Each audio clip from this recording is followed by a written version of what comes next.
made it saying, or why, YouTubers and why these old fighters can come out and do certain numbers when these real fighters can't seem to get the same support. I want to talk a little bit about that this morning. All right. So this isn't anything new that I haven't said. Some of it I've said on other videos. Some I've said in other chats. It's definitely something that I speak about all the time. I don't try to hide my disdain for the way the sport of boxing has been moving over the last several years. Going on a decade. And I'll start with the Floyd Mayweather Manny Pacquiao fight. For years, as a boxing fan, as a hardcore, I consider myself to be a hardcore, devoted boxing fan. I bought countless pay-per-views from Manny Pacquiao and Floyd Mayweather Jr. that I didn't particularly feel like were pay-per-view worthy fights, all in anticipation for them fighting each other. Now, it took about 5 more fights apiece for each guy that I would have liked to have seen before they finally got in the ring with each other. And I was kind of turned off by that. Of course, the fight wasn't as good a fight as a lot of people thought it was going to be, but to be honest, I never expected the fight to really be close, just because of the way the styles of both guys. But at the end of the day, when you wait, 3 to 4 years to make a fight longer than what most people felt like was the best buy date, the outcome of the fight is going to be heavily scrutinized. So I felt like a lot of fans, and I remember going to social media after the fight, and more people were complaining about the way the fight looked than they were about about the fact that they paid what they paid for the fight, or about the fact that they didn't agree with who won the fight. But it was, for me, I know that most of those people were casuals. Most of those people were people like when I was on Facebook at the time. I mean, not that I'm not on Facebook now, but I was on Facebook, and a lot of those people never talk about boxing. I'm talking about like 85% of them never talk about boxing. But they were out in droves talking about that fight. And a lot of them said they were done. After paying $100 for that fight and getting that kind of fight and waiting that long for the fight, that they weren't going to buy another pay-per-view. And quite honestly, if you look at how pay-per-view has gone since, it looks like a lot of those people meant what they said. Now, if you go back a little further, pay-per-view, I understand that everything in the world is impacted by inflation. But I have always felt that once pay-per-views got over, just say $75, $74.99, once pay-per-views got that high, that it was going to affect the amount of pay-per-views people are going to buy. Because it's almost a psychological thing. If you charge me $65 for something, that's $50. If you charge me $70 for something, I may still look at it like, that's just a little more than $50. I'll pay that. But once you go over that $75 threshold, that's a $100 bill. You know what I'm saying? That in most people's minds, that's the mentality they have. That, man, it's $100. It's like going in the store buying something for $75.99. By the time you pay taxes and everything, you feel like you just ripped up a $100 bill. So that plays a part in it as well. I've always said that if they want to get more pay-per-view buys, they probably could get more with less. And by that I mean, if they lowered the price, you probably would get more people buying, and in turn, the amount of people buying would offset and surpass the amount of money lost by dropping the price.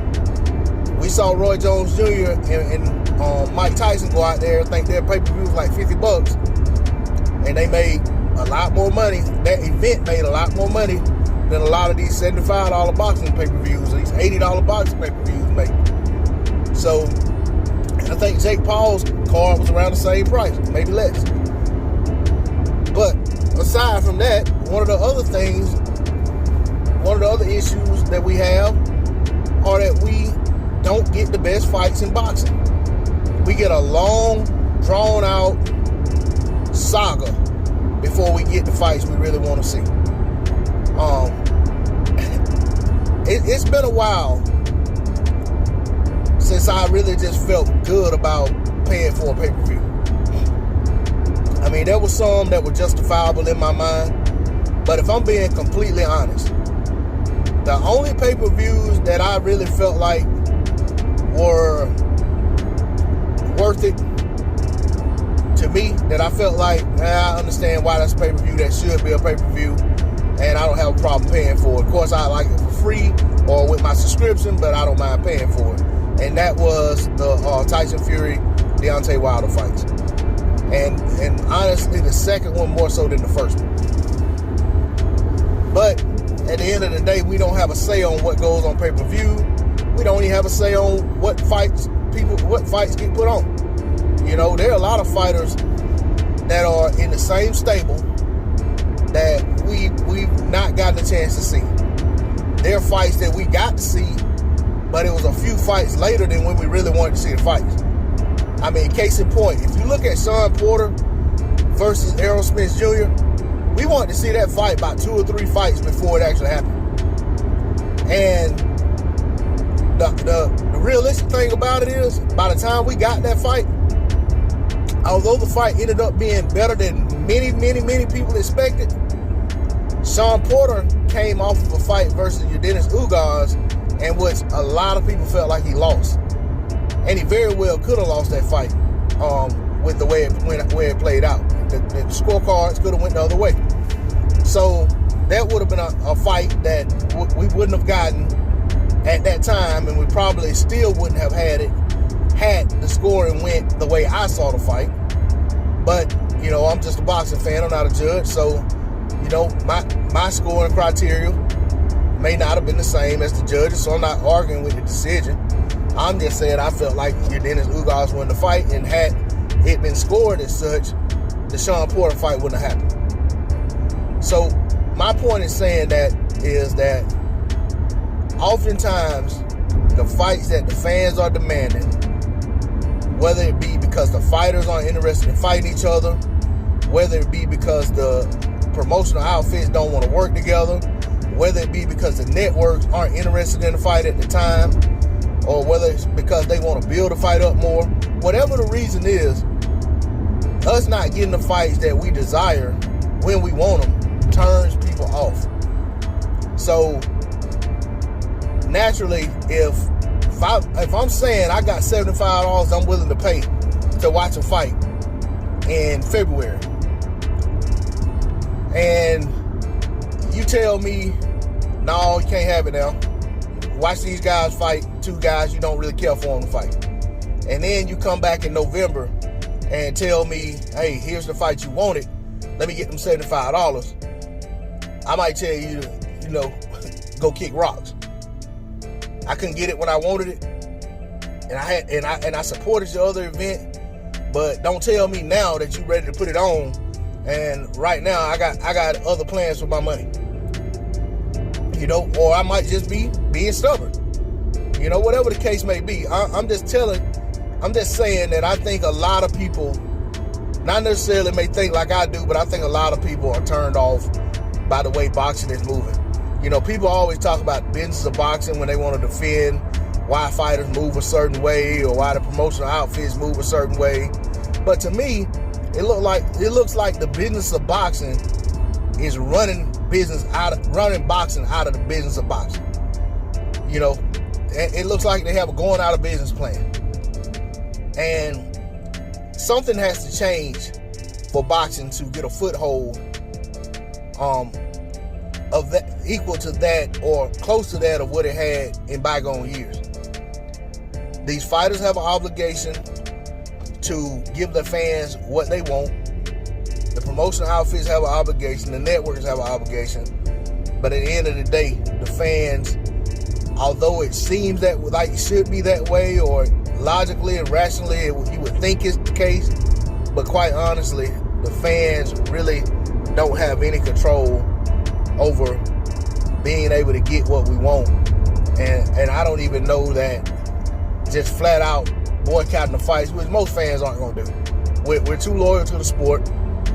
Some of us are too loyal to fighters, so we feel obligated, or we feel like we're doing a good thing if we go out and pay for a pay-per-view that we don't even really want to see, or we stop what we're doing and tune in and stay glued to the TV for the whole duration of the card to watch a bunch of fights we don't want to see, only to get to a main event and watch it that we really aren't all that interested in as well.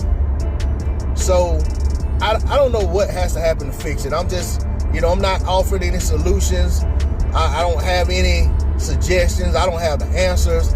All I'm doing is saying why I think things are the way they are, and why I think that things are continuing to trend in the direction they're trending in. And when you look at what these older fighters are able to do, and you look at what these celebrity boxers are able to come out and do, it gives you pause for concern that this isn't just an economical issue. This isn't just people don't want to spend the money, because they're spending the money on these other events. They're basically telling boxing, hey, it's not the money. We don't rock with you like that. And the same thing goes for if you look at MMA. MMA seems to be able to get the fan support, get the buy-in, and everything that goes along with that, and they're able to put on successful pay-per-views because their fans appreciate the product that they're getting, and their fans seem to have a greater say in what takes place. So in turn, the fans reward the sport by tuning in and supporting. And the proof in how bad the issue is if you look at the guy that's supposed to be the cash cow of the sport of boxing right now, Canelo Alvarez, the guy that some people say is the face of boxing. We've seen Canelo have to wait, and his fights weren't even on pay-per-view. We saw Canelo have to wait to start his fights more than one time until other sporting events went off. He's just sitting in the dressing room waiting on the green light to come on to say, hey, okay, we're going to start this fight. There was nothing going on in the ring. They were just basically putting a bunch of filler content out to keep the fans engaged, hoping people don't turn off the TV, go to bed or whatever. And we had to sit through all of that waiting on this guy to come out and fight. And the first fight I remember was the Kovalev fight. And there was actually a little anticipation for that fight, because it was actually, Canelo, although not fighting the toughest champion at 175 pounds, we didn't know how this guy was going to take shots from a 175-pound fighter. And, we didn't know, how he was going to match up against the work ethic, the work rate, and the skill set of Sergey Kovalev. So it was a little bit of anticipation to build up, and people still were sitting, waiting, like, I don't remember how long, but a long time waiting for the fight to start. So that is like the state of the sport of boxing in microcosm. But that's all I want to say on it. I know I don't typically make videos this long, so odds are I'm just practicing here at the end. Nobody's really listening. Nobody really still with me, but that's all I wanted to say on the subject. Like, share, comment, and subscribe. I'm out. Peace.